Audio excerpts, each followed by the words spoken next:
ngasi jai faraba numit asida akhoi inau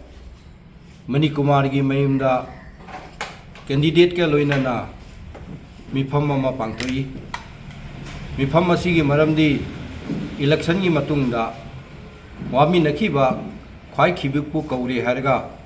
akhoi amatta oina chatmi nabagi wafamda mifam se phamani aduda mifam asigi manung channa ngasi ngaingom Santi Kumar bu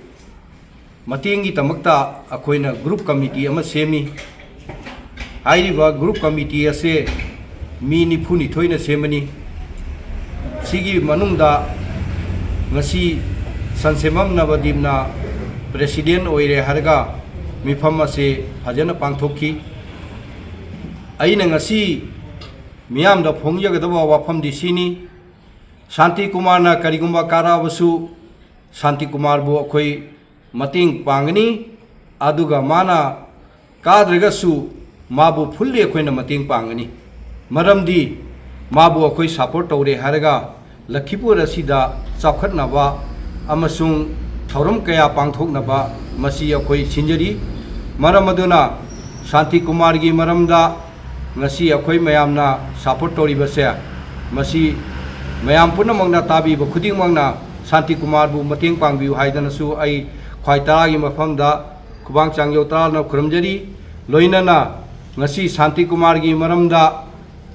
mayamna nattaba pau amasung phongiba kaya punamakse taraga khoi jam nungaite election su loikhre counting su loisalakta matang asida sigumba wafam kaya ngangbiri base masi ngangbidaba haiduna mayam khudingmakta aina hanana kuramjari aduna karigumba masigi wafam ase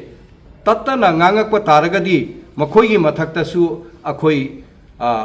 ayaba action lawrakani haibase masi thamjai aduga ahum suba wafamna Assam Vidhan Sabha di handak Congress na kabagi wafam amadi uba phangi aduna